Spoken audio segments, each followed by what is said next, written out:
जो व्यथाएं प्रेरणा दे उन व्यथाओं को दुलारो, ढूंढ कर कठिनाइयों से जीवन का निखारो। पेड़ कट कट कर बढ़ा है, दीप बुझ बुझ कर जला है। मृत्यु से जीवन मिले तो आरती की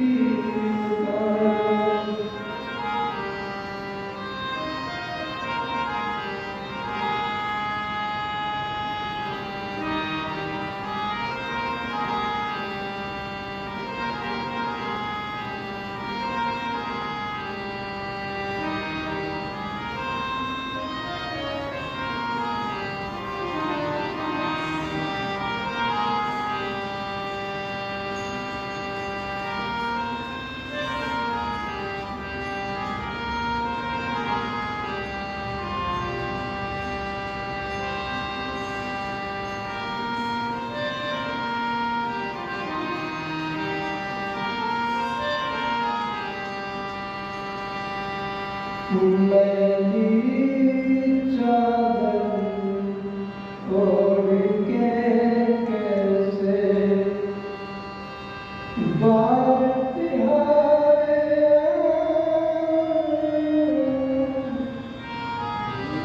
मैली चादर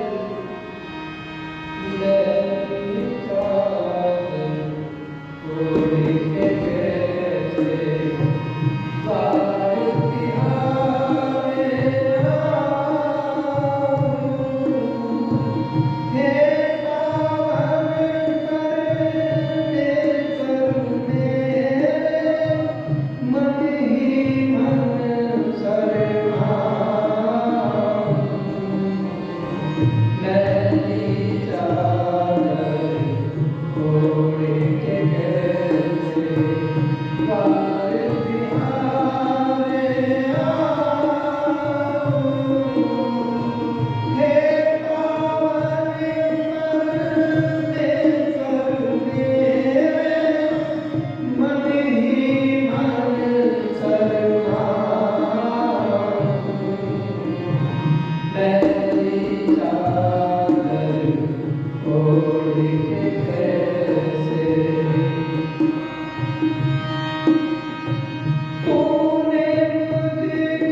प्रेम गवा जी, मदन साहब, हमारे सुरेश प्रधान जी,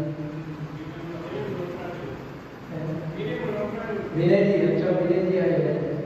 यहाँ से ऐसी चौक लगे सगर किसी की दिखती नहीं। और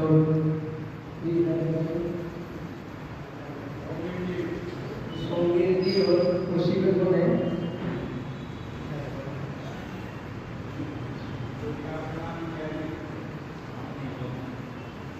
आइए, जहाँ तक मेरी आवाज़ारी भाई अनुराग जी हमारी जो है इस प्रसारण को सारे भारत में पहुँचाते हैं। आज हमारे बीच में मधुर जी आए, बहुत अच्छा कंठ दिया, परमात्मा ने बहुत अच्छा गाते हैं, मेरा भी सहयोग कर रहे हैं। आज इस हफ्ते में परसों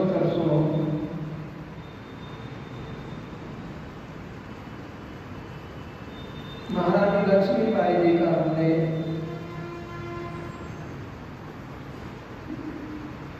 जयंती मनाई है। उन्होंने राष्ट्र के लिए अपने जीवन को बलिदान किया।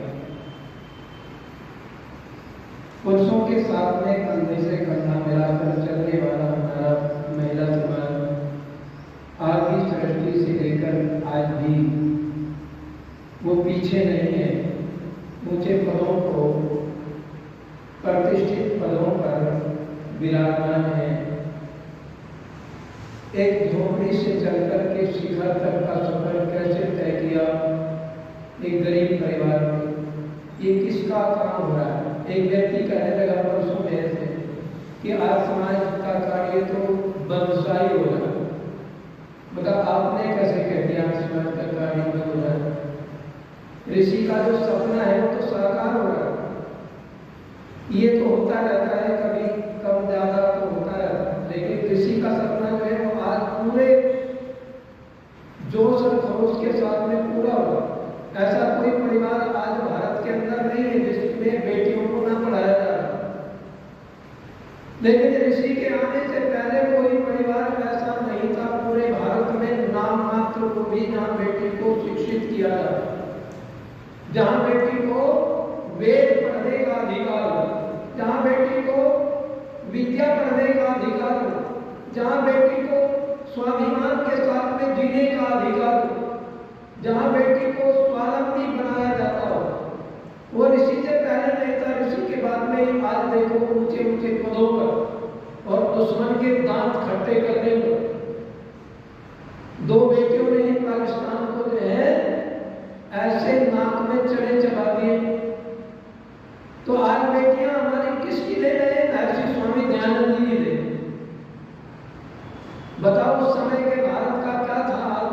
बेटियों को ने स्त्री शूद्रोनाद्यतामिति सुनते, यहाँ तक जो धर्म के ठेकेदार हैं उनकी ये आवाज थी, उनका ये नारा था, स्त्री शूद्रोनाद्यतामिति सुनते, स्त्रियों को पढ़ने का अधिकार नहीं है। उन्होंने ये घोषणा की थी। दक्षिण भारत में तो कुछ परिवार आज भी ऐसे हैं जहां पढ़ा तो दिया लड़कियों को, पर वेद पढ़ने का अधिकार नहीं, गायत्री का अधिकार नहीं। आज भी हमारे पाखंडी की एक कथा थी, कहते हैं कि स्त्री को गायत्री नहीं पढ़ना चाहिए, बोलना चाहिए। परमात्मा के यहाँ तो कोई स्त्रीलिंग और पुल्लिंग नहीं, वहां तो आत्माएं, वहां तो सबको जो है मनुष्य मात्र के लिए जो है वेद पढ़ने का अधिकार दिया है। तस्य वाचा पढ़ना, उसका नाम जपने का जो है अधिकार सबको है। लेकिन ऋषि से पहले नहीं था, ऋषि के बाद में आज देखो, और उनके ऐसे ऐसे अनुयायी हुए जिन्होंने वैदिक शिक्षा को, 8 ग्रंथों को छपवा करके और लोगों को वितरित किया, पढ़ाया। तो ये किसकी देन है? ऐसी स्वामी दयानंद जी की देन।